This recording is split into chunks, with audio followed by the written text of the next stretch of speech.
Welcome to your NCFE Level 2 Certificate in Principles of Customer Service, Session 3 of 4.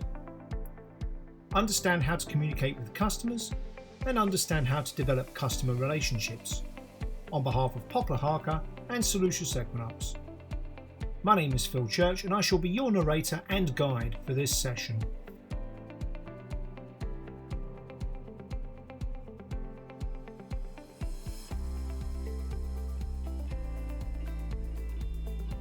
This NCFE Level 2 online Certificate in Principles of Customer Service and Delivery has been brought to you by Poplar Harker and Solucious Equinox for online learning. Visit and subscribe our YouTube channel, Solucious Equinox, for more learning videos.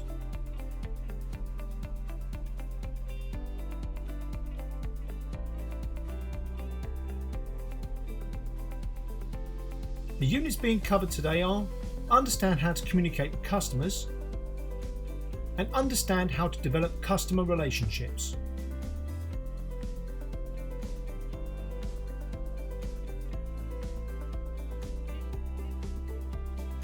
Your learning journey so far. Session 1 covered principles of customer service and delivery. And Session 2 covered understand customers and understand employer organisations. By now, you should have enough to complete your online assessment 1. Once that's been assessed, it will be sent off for internal quality assurance. This is Session 3, understand how to communicate with customers and understand how to develop customer relationships. Followed by Session 4, understand how to resolve problems and deliver customer service to challenging customers, and understand how to develop working relationships with colleagues. Once these have been completed, you'll be able to complete your online assessment 2.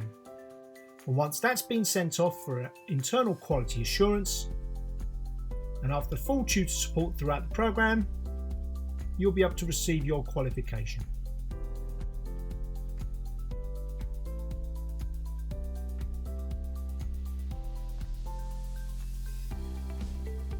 Completing your assignments. It is important to understand the action verbs in the assignment questions. And these action verbs are define, where you must give the precise meaning of a word. Describe. In order to describe something, you must give a detailed account of it. Explain. You need to ensure that your answer is clear, revealing relevant facts. Identify. Point out and explain. Don't just make a list, you need to explain as well. Your answer should establish who or what something is. We will tutor you throughout the programme and help you to complete the 2 assignments. Once you submit your assignments online, they will be assessed. All your completed assignments will then be submitted for internal and external quality assurance. And once this process is complete, you'll be awarded your qualification. Our remote assistance service, where we can be contacted at, are learners@soluciousequinox.com, where your emails must be marked with NCFE customer service to avoid them becoming lost in amongst other emails. Our contact telephone numbers are on there if you wish to speak to us personally.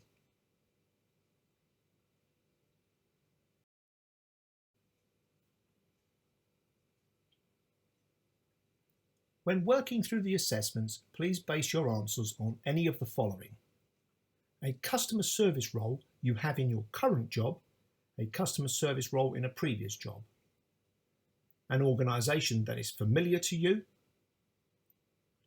an organisation that you have researched.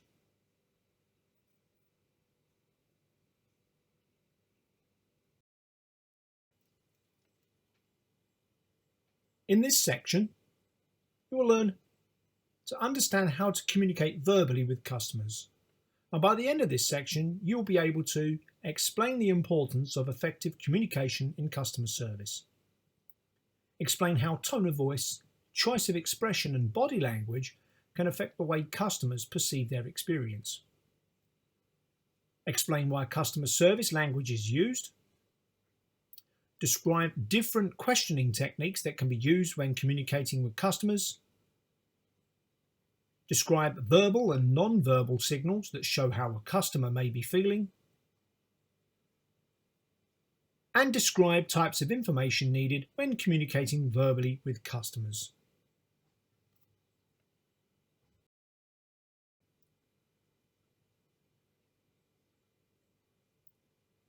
Techniques for gaining or maintaining the attention and interest of your customers.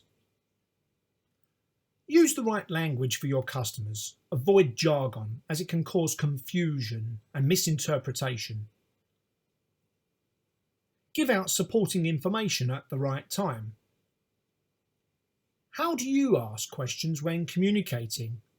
We will take a closer look at questioning styles later, but as you can see, there are TEDS, 5WH, forced choice, closed, and leading.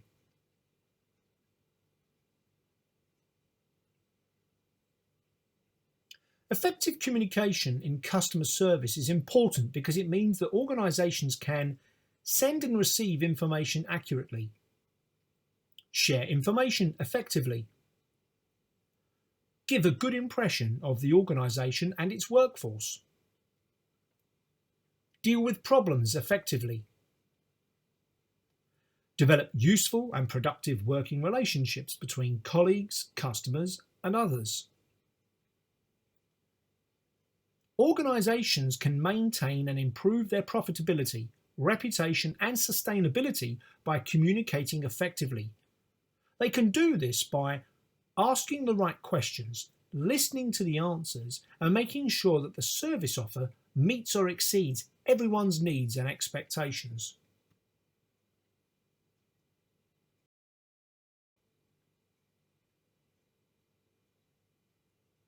Your assignment question is asking you for question 1 to explain the importance of effective communication in customer service. And as described, effective communication in customer service is important because it means that organisations can send and receive information accurately, share information effectively, and give a good impression of the organisation and its workforce.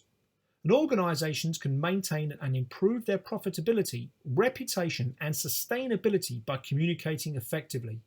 And they can do this by asking the right questions, listening to the answers, and making sure that the service offer meets or exceeds everyone's needs and expectations.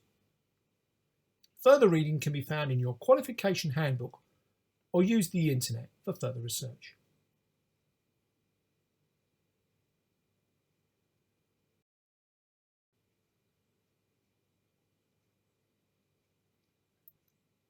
How tone of voice, choice of expression, and body language can affect customer perception and experience. Think about verbal interactions you have with people. What people hear is only part of the communication cycle. The tone you use when communicating is as important as the message you are communicating. Body language and active listening is as equally as important. If you look disinterested or you are slouching, what message is this sending to the customer? Using animated gestures when communicating adds value to the verbal interaction.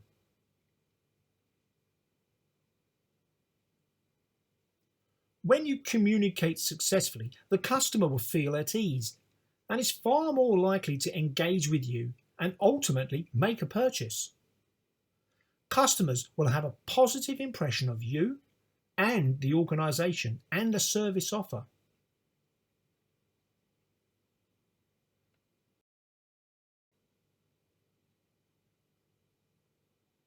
Your assignment question is asking you for question 2 to explain how tone of voice, choice of expression, and body language can affect the way that customers perceive their experience. And further reading can be found in your qualification handbook or use the internet for further research.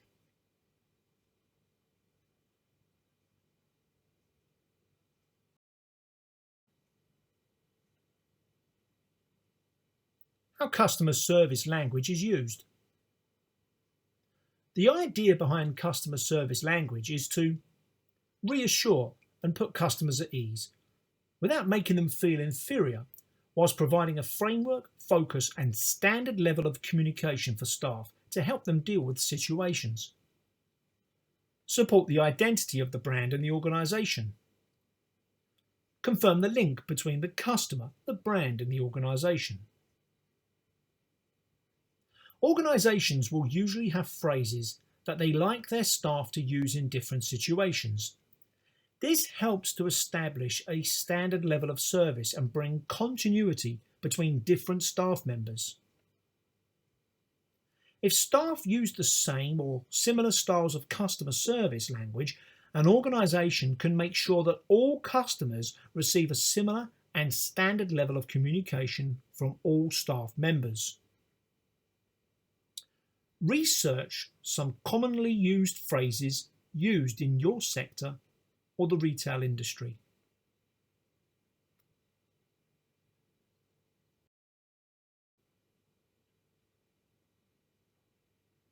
Your assignment question is asking you for question 3 to explain why customer service language is used and give 3 examples of typical phrases used in your industry. Further reading can be found in your qualification handbook or use the internet for research.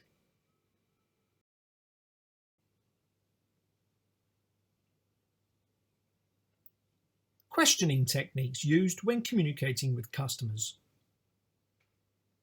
Think carefully about the language you use on a daily basis. Starting sentences with do you, can I, tend to get one answer responses. Yes or no. The police and the military have been teaching questioning techniques for decades, and these focus on eliciting as much information from the person being questioned as possible. These questioning techniques are useful to you in your interactions with customers. Take a look at the glass on the right. The best types of questions to ask are above the red line. These entail starting your questions off with tell, explain, describe, show. And then to probe a little deeper once you've gone through the tell, explain, describe, show, when, why, what, who, where, and how.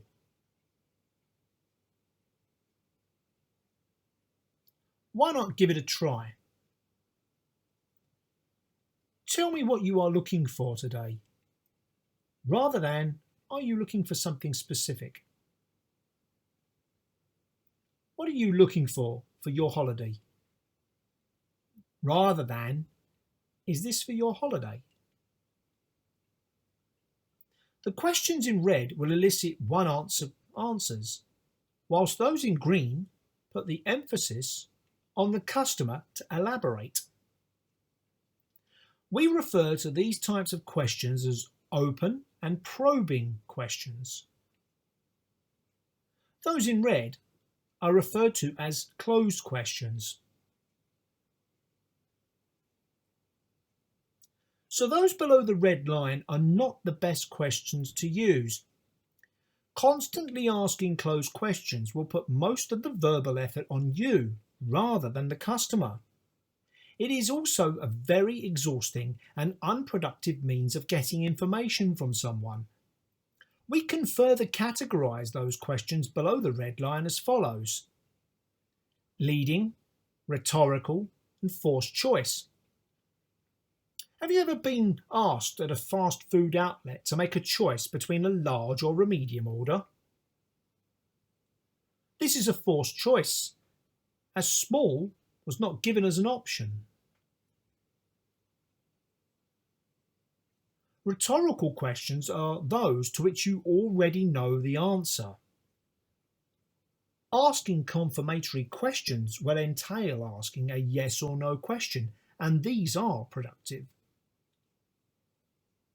Clearly, conducting a whole conversation in this manner would be unproductive and a little awkward to say the least.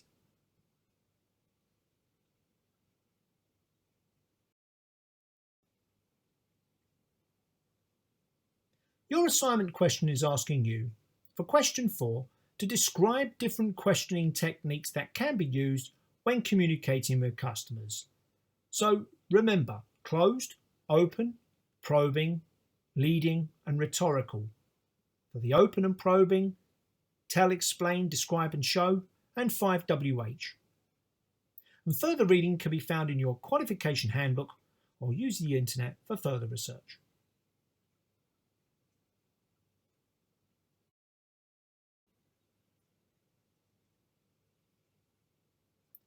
How verbal and non-verbal signals may show how a customer is feeling. Verbal. Stuttering, stammering and hesitating may be a sign of nervousness. Grunts and other noises could be disinterested or using it as a confirmatory method to say yes or no, or to show complete lack of interest. Shouting or screaming could be a sign of distress or anger. Singing could be somebody happy. Whispering or speaking very quietly could be a sign of nervousness, as could laughing and giggling, as well as being happy. Non-verbal. Smiling and nodding. Relaxed open posture. Shrugging shoulders. Aggressive eye contact. Lowering of eyes and refusing to make eye contact. Standing very close. Slouching and chewing gum. Hitting furniture. Crying.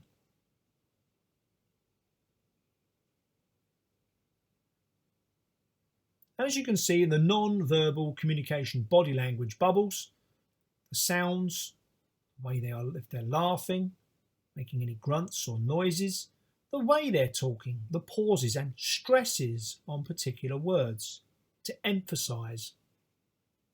Are they slouched while they're talking to you, or are they sat up straight or standing straight? How do they appear to you? Untidy, smart?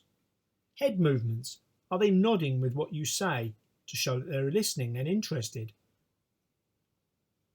Hand movements. Are they moving their hands around, gesticulating with their hands while they're talking to you?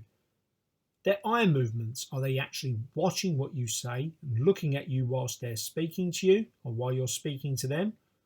Or are they winking to show maybe that they're hiding something? Facial expressions, a frown, a smile. Body contact, such as shaking hands. Closeness, invading someone's space.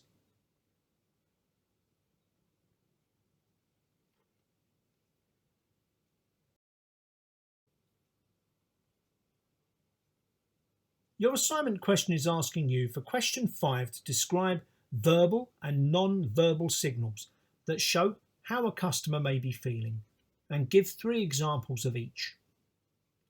So verbal, stuttering, stammering, grunts, singing, whispering, non-verbal, smiling, relaxed open posture, shrugging shoulders, lowering of eyes, slouching and chewing gum, crying, are all examples.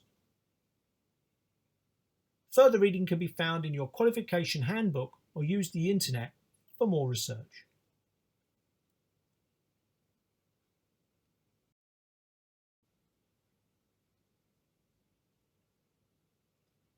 Types of information needed when communicating verbally with customers. Details of the products or services that may be of interest. Up-to-date information about all aspects of the service. Alternative options for the customer. The organisation's policies and procedures. Details about competitors' service offers. information about new technology or products in development, details of previous services or products that they have used or purchased, background details about a query, problem or complaint.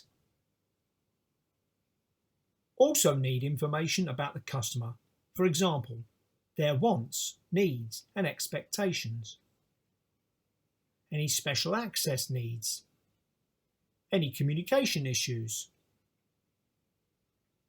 the sensitivity of the subject to be discussed, for example, privacy will need to be discussed, or financial or medical issues, and whether they need or want to have someone with them.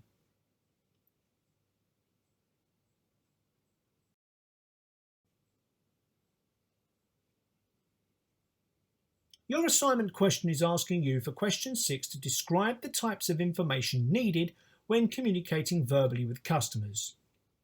Describe some verbal and non-verbal signals that they might want to use to illustrate their anger and frustration. How would you tackle the situation? Practical examples, details of the products or services that may be of interest, alternative options for the customer, the organisation's policies and procedures, and details about competitors' service offers. And further reading can be found in your qualification handbook or use the internet for more research.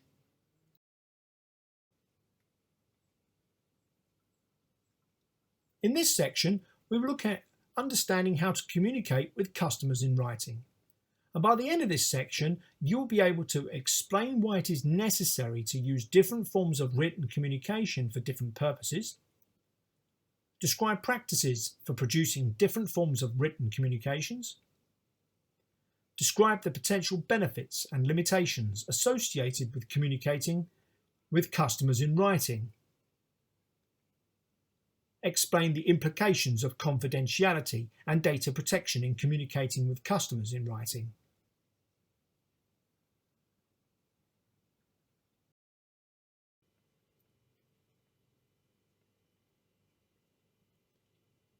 Different forms of written communication for different purposes. When communicating with customers in writing, we need to think about reading, writing, pictures, symbols, and other visual communication. This may mean choosing and adapting the method to suit specific customers, the subject matter, and/or the general situation. We need to consider whether someone needs to wear glasses to see the information properly or have a large print or braille version. Literacy or language problems may be a consideration, in which case signs, symbols, pictures, gestures, and verbal communication may be needed to support the written information. Written methods of written communication include emails, formal letters, leaflets, newsletters and brochures, reports and certificates, drawings, graphs, illustrations and designs, forms, information notices and signs, websites, social media, notes and memos.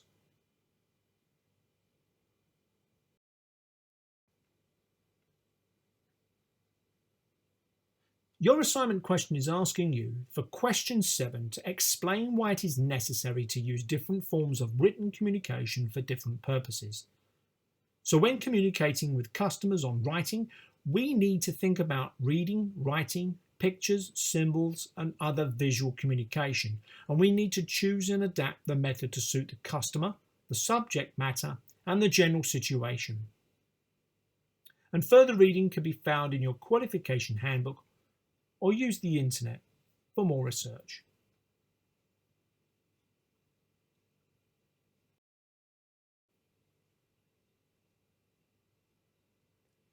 Consider how organisations use different kinds of written communication, and this may include organisations will often have their own conventions about how they want to present written communication to customers, the procedures, templates, and house styles, and will cover things such as when to use a formal letter, how to word emails to customers, which font and style to use,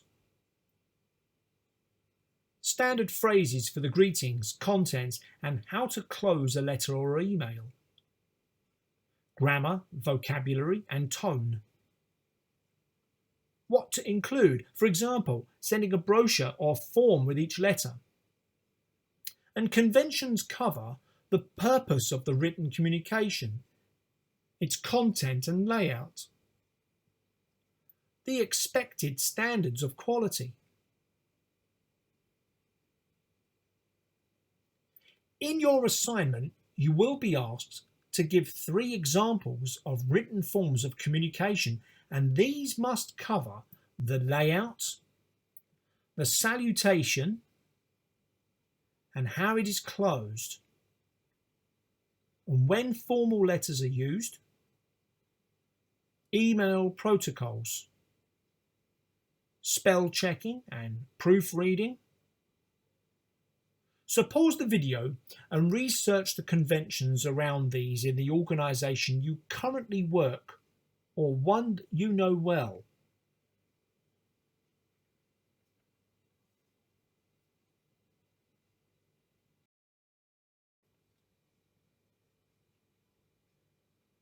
Your assignment question is asking you, for question 8, describe how your organisation uses written forms of communication.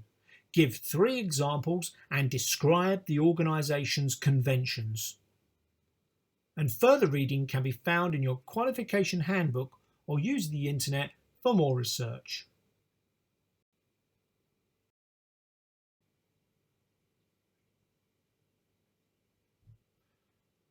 Benefits and limitations of communicating with customers in writing. The benefits for communicating with customers in writing include the organisation and customers have a written record of the transaction, for example, a receipt or delivery note, a permanent record to track progress and provide evidence if there is a query, for example, a contract or schedule of works when a builder does a house extension, compliance with legal requirements, for example, a landlord giving a gas safety certificate to the tenant of a let property, confirmation of a verbal agreement, for example, a booking form to confirm a holiday booking. The organisation has the customer's contact details on their database, for example, to use for marketing if they have permission. Customers can refer to a hard copy of information, for example, operating instructions or marketing material. The communication can be personalised, for example, Christmas cards or a thank you. Cards with handwritten messages sent to customers by the organisation. Private information can remain confidential, for example, sending a personal letter about medical issues or results. And information can be sent to a large number of people. However, there are limitations, and these limitations include the fact that they are impersonal. For example, a brochure or newsletter needs to be general and cannot be tailored to an individual's needs. It could be poorly written and give a bad impression, for example, showing that the organisation does not pay attention to detail, so might not be considered trustworthy. Could be poorly written and be misunderstood, for example, instructions that do not make sense or are hard to follow. Could be ignored by the customer. For example, printed marketing material can often be recycled without even being read. Not be backed up by verbal and non-verbal cues at the time, for example, sorting. Queries and complaints in writing without a meeting or telephone conversation can take longer and be less sensitive about personal issues. Also denies the opportunity to gauge the customer's reactions face to face.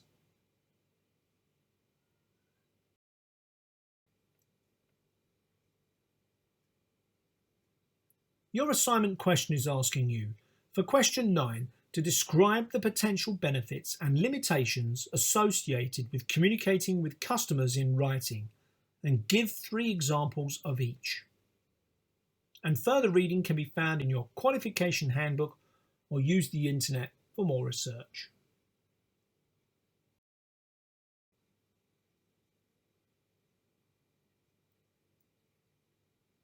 The importance of confidentiality and data protection when communicating with customers in writing.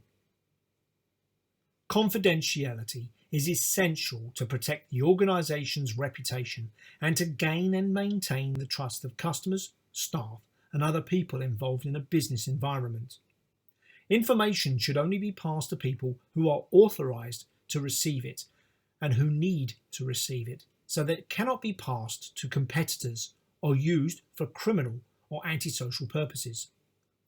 Remember, your legal obligations under the General Data Protection Regulation, GDPR, there are very strict guidelines about how confidential information can be accessed, used, and stored. This information cannot be given to anyone who simply asks for it, which is why we go through a series of security questions when we need to discuss or access personal data.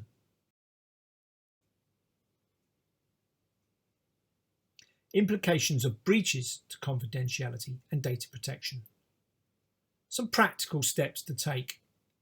Making sure that the name and address on personal letters to customers are correct. Restricting employees' access to personal information. Storing data carefully. Destroying data carefully and correctly. Having encryption systems. Not leaving files out where they can be seen and having a clear desk policy.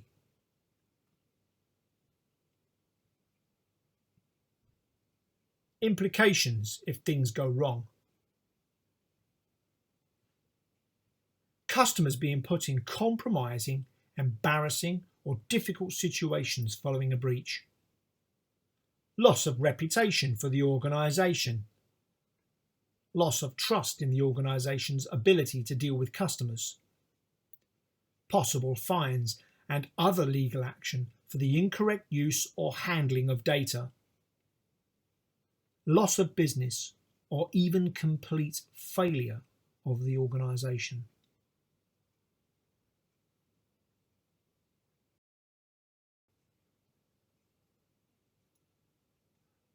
Your assignment question is asking you, for question 10A, explain the importance of confidentiality and data protection when communicating with a customer in writing.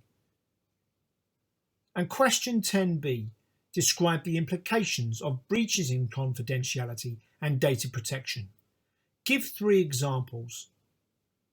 And further reading can be found in your qualification handbook or use the internet for more research.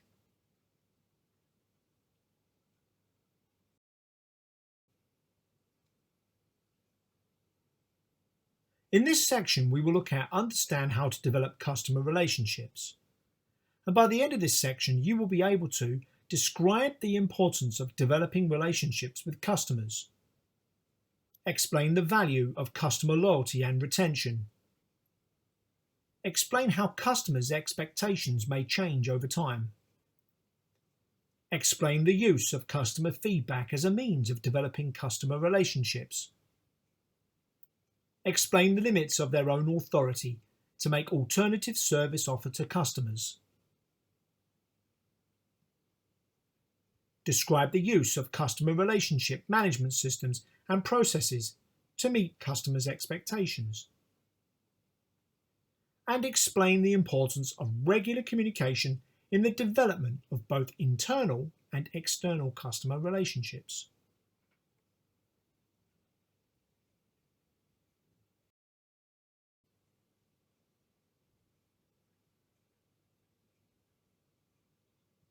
Whatever the customer service role or financial impact, the importance of developing customer relationships is extremely important. It's extremely important to promote or maintain customer loyalty. To encourage or improve the customers.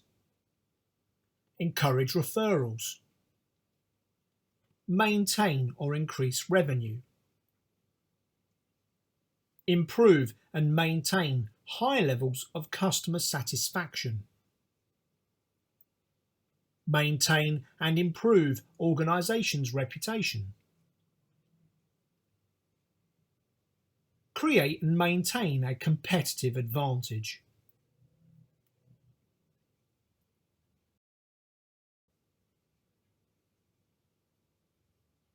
Your assignment question is asking you for question 11 to describe the importance of developing relationships with customers.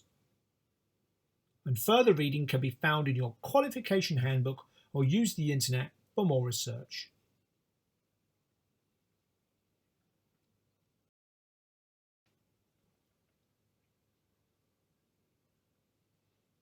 The value of customer loyalty and retention. Customer loyalty and retention are extremely important to any organisation, especially in a highly competitive marketplace. If the supply of customers decreases or disappears, the organisation is no longer viable and will usually fail or be taken over. As the saying goes, if you don't look after your customers, someone else will. Customer loyalty can be measured by repeat business, reduced costs and increased profits, reduced risk, a good reputation, and reduced complaints and problems.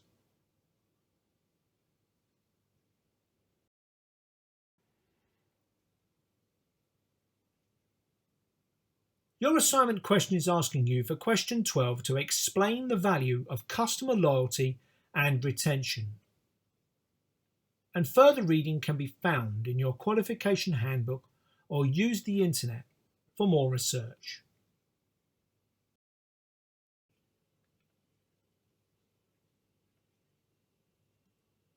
Time and the changing expectations of customers. Expectations can change due to technology, customers' own circumstances, trends and fashions, competitors' service offers, the use of customer feedback as a means of developing customer relationships. Feedback data can be used in several ways. To improve the service and products on offer, for example, after finding out about your customers' changing expectations.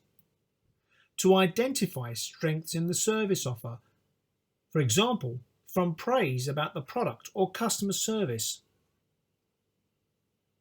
To encourage innovation, for example, to anticipate trends and fashions based on changing expectations and requirements.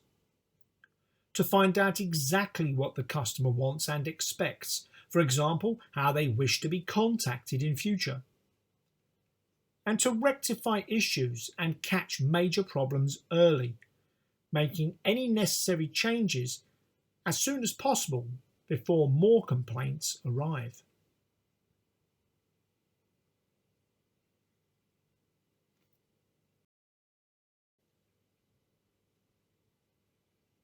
Your assignment question is asking you for question 13 to explain how customers' expectations may change over time, and question 14 is asking you to explain the use of customer feedback as a means of developing customer relationships.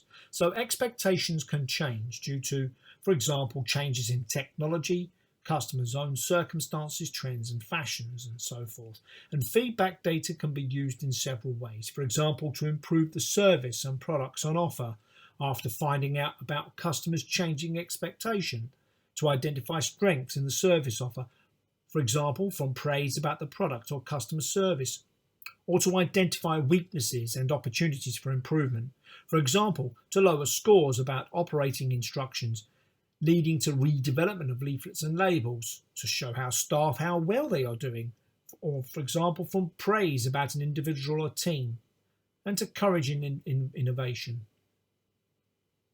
And further reading can be found in your qualification handbook or use the internet for more research.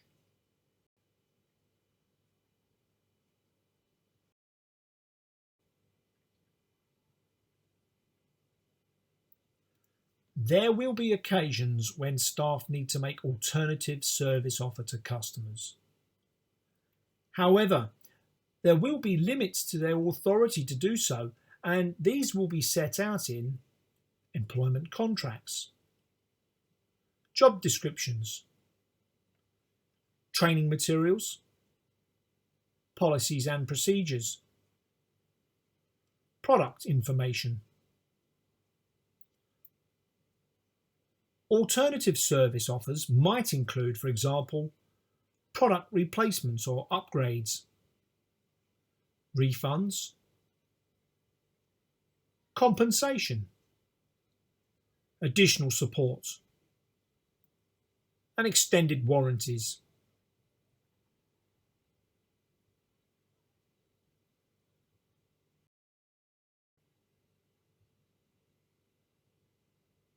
Your assignment question is asking you to explain the limits of authority in your organisation when they need to make alternative service offers to customers. So they may be set out, for example, the employment contract, the job description, training materials, product information, and alternative service offers might include product replacements or upgrades, refunds, additional support or extended warranties. And further reading can be found in your qualification handbook or use the internet for more research.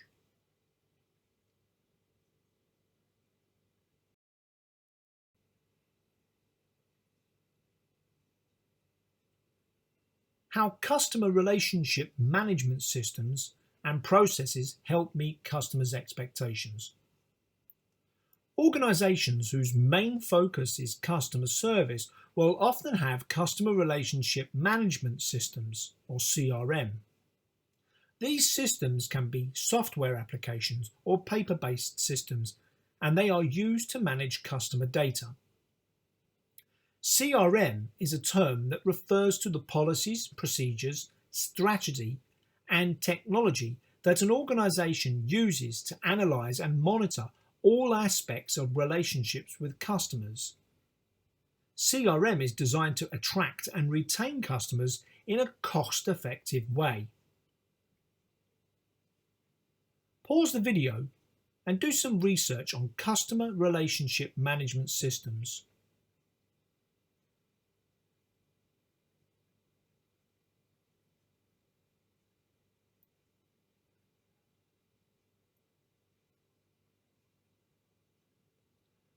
Customer relationship model aligns the systems with goals and strategy, and it consolidates the customer data. It segments customers into types of customer, frequency of purchase, amount of purchase, and it personalizes the customer interactions. And it re-evaluates and recalibrates the CRM strategy with information gained from each of these steps. And then it aligns the systems with the goals and strategy again, and so forth and so forth.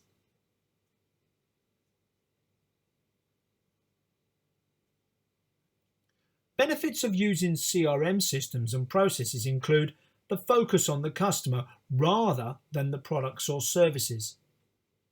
Streamlined service offer that targets individual customers' needs. Reduction in stress for the workforce from having established procedures and standards to follow.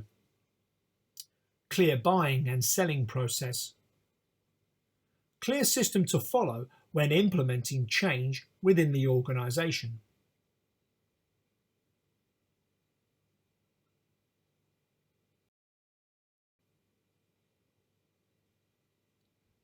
Your assignment question is asking you for question 16 to describe the use of customer relationship management systems and processes to meet the customer's expectations. And further reading can be found in your qualification handbook or use the internet for further research.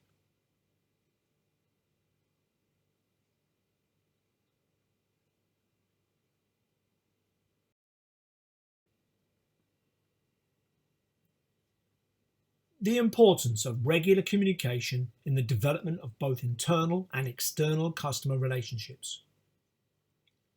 Communication with internal customers helps to, for example, keep staff from different departments up to date, develop a unified, high-quality customer service relationship that benefits the organisation and external customers, promote a sense of shared goals, make staff from different departments take ownership and be accountable.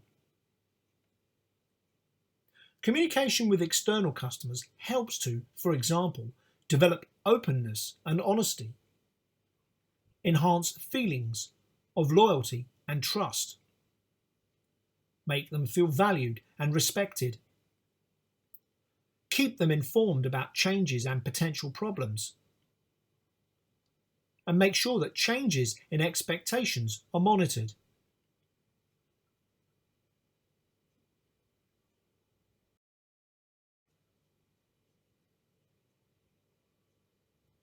Your assignment question is asking you for question 17 to explain the importance of regular communication in the development of both internal and external customer relationships. And further reading can be found in your qualification handbook or use the internet for more research.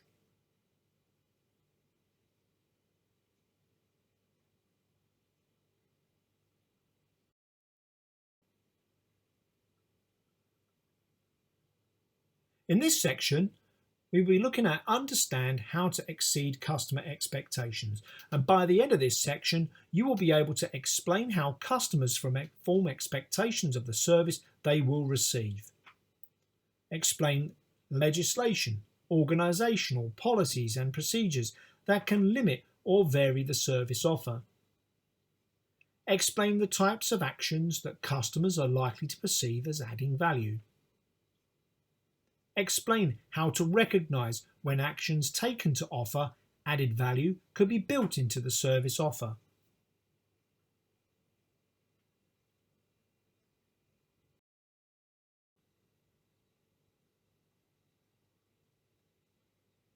How customers form their expectations of the service they receive. Customers' expectations can be described as to what they expect the product or service to do to meet their needs. Expectations are formed when customers learn about the organisation and its service offer. Information concerning service offers can be found in a variety of places, including talking to customer service and sales staff, advertisements, marketing materials, product or service information, sponsorship, media coverage about the organisation, customer forums and reviews, personal contacts, and previous dealings with the organisation. It's worth noting that it's not always possible to satisfy every customer and exceed their expectations, even when the service offer is of an exceptionally high standard.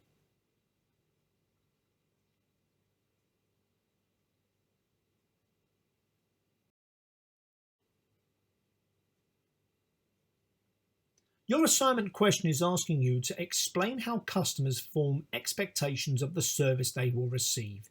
So they can be described as what they expect the product or service to do to meet their needs.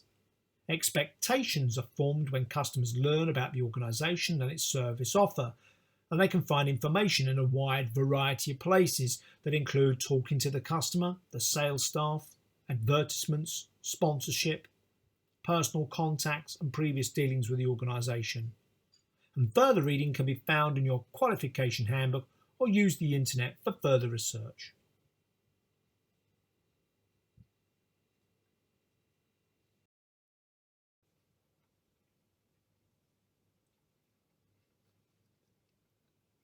Legislation, organisational policies and procedures that can limit or vary service offers. There are various pieces of legislation or organisational policies which will impact a service offer. For example, The Trade Descriptions Act 1968 will restrict organisations from selling goods and services that do not accurately match the products in question. Take a look at the list of regulations and legislation policies and pause the video to conduct some research on them to see how they can limit or vary service offers.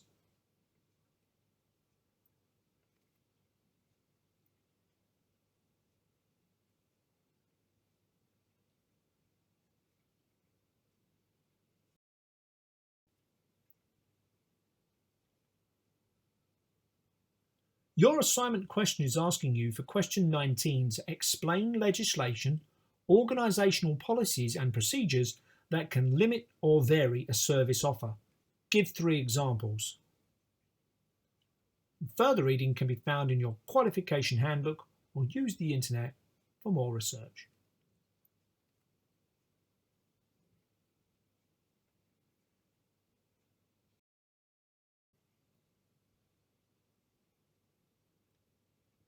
Types of actions that customers are likely to perceive as adding value. Typical examples of added value. Special offers, for example, buy one, get one free. Seasonal sales, multi-packs. 2 meals for the price of 1 on Wednesdays only. Grouping complementary products together in an offer, for example, when supermarkets offer a main course, a side dish or pudding, plus a bottle of wine for a set combined price.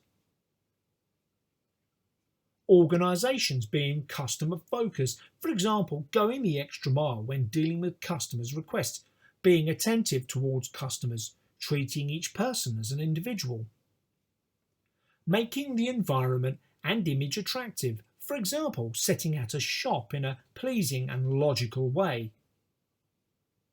Using attractive packaging and branding. Having good lighting and air conditioning.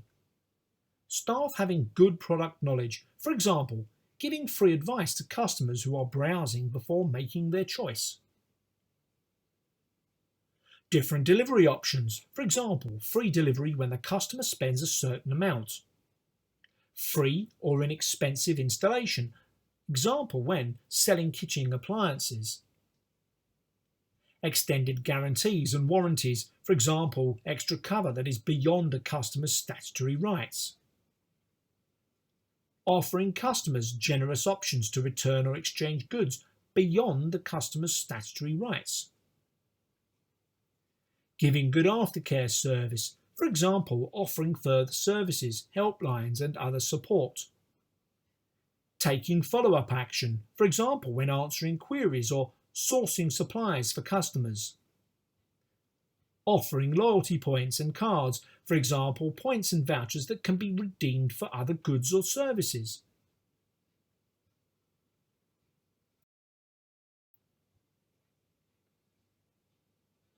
Your assignment question is asking you for question 20 to explain the types of actions that customers are likely to perceive as adding value. And further reading can be found in your qualification handbook or use the internet for further research.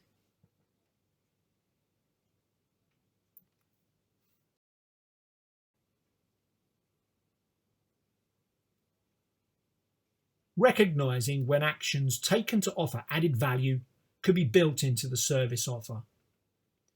Organisations identify when they should build added value into their service offer by observing and reacting to their customers. Several things can trigger a review of when to add value. Data from surveys identify changes in customers' needs and expectations, for example, following an improvement in technology. Customers leave comments and feedback about their reaction to the service offer, for example, showing what they like and what needs to be improved. Customers who let the organisation know they are thinking about switching to a competitor. Sales figures that show changes in customer spending patterns, for example, spending less, cancelling contracts or shopping elsewhere. Competitors' activities, for example, offering something that may attract their customers.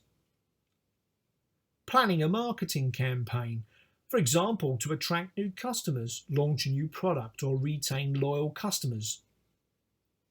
Planning for traditional festivals and seasons, for example, offering money-saving deals after Christmas to sell excess stock, offering special deals on barbecue food in the summer.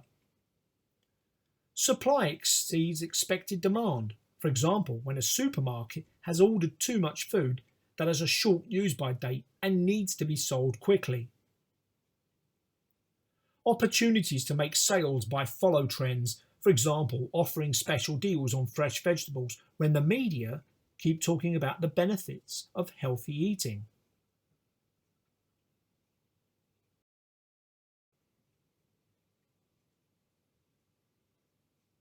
Your assignment question is asking you, for question 21, to explain how to recognise when actions taken to offer added value could be built into the service offer. And further reading can be found in your qualification handbook or use the internet for further research.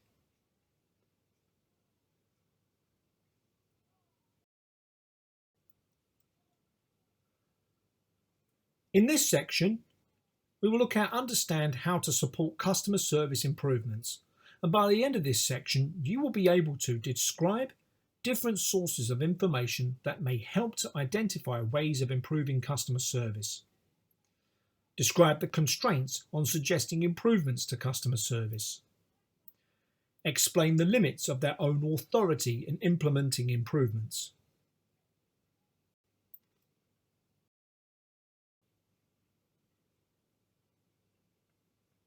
Sources of information that may help identify ways of improving customer service. These sources of information to help improve customer service can come from unsolicited letters or emails from customers, informal comments made to staff, complaints, formal, informal, verbal or written, from media or social media, comments and suggestion cards left at reception, surveys, questionnaires face-to-face through telephone or online blogs or forums, feedback forms filled in by learners at the end of a training course, and focus groups as part of market research.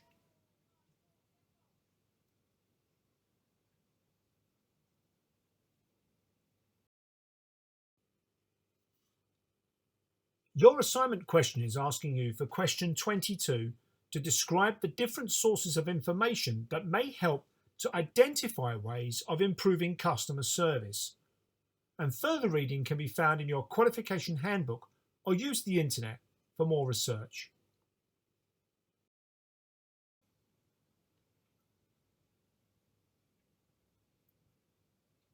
Constraints on suggesting improvements to customer service, and these include financial resources, staff resources, physical resources, the time,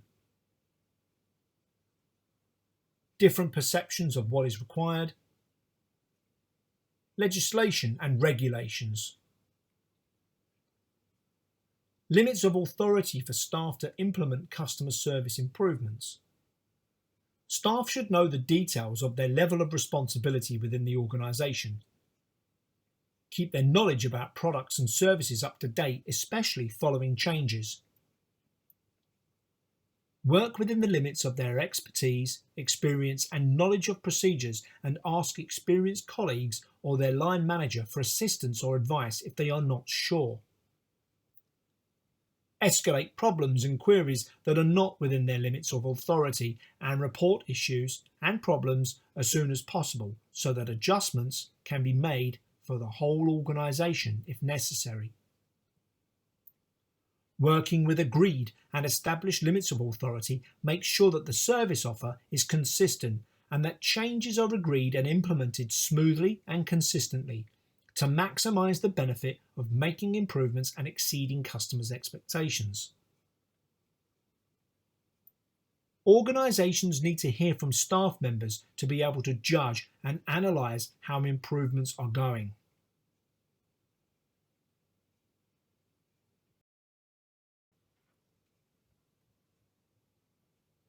Your assignment question is asking you, for question 23, to describe the constraints on suggesting improvements to customer service. Constraints can include, for example, financial resources, staffing resources, physical resources, time, different perceptions of what is required, legislation and regulations. And question 24 is asking you to explain the limits of authority for staff in your organisation when implementing customer service improvements. And everyone needs to know the details of the levels of responsibility within their organisation and to keep their knowledge about products and services up to date, especially following changes, and work within the limits of their expertise, experience and knowledge of procedures, and ask experienced colleagues or line managers for assistance or advice if they're not sure, and escalate problems and queries that are not within their limits of authority, and report issues and problems as soon as possible so that adjustments can be made for the whole organisation if necessary. And further reading can be found in your qualification handbook or use the internet for further research.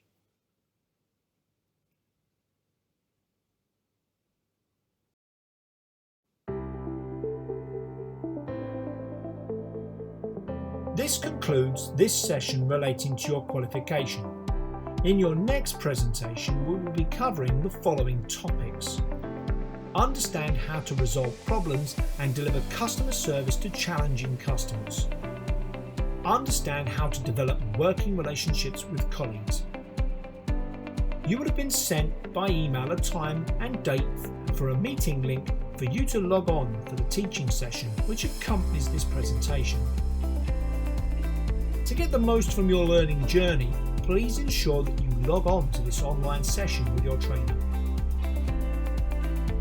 We hope that you found this presentation useful, and we encourage you to use the unit handbooks which are accessible in PDF format from your e-portfolio to support your studies.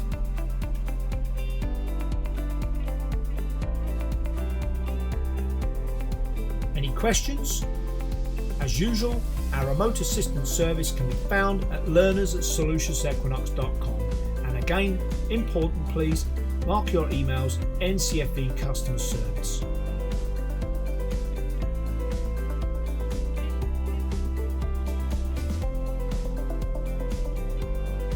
We're always welcome to hear your feedback, so please contact us either at learners@soluciousequinox.com or why not leave us a comment on our YouTube channel. Thank you for listening.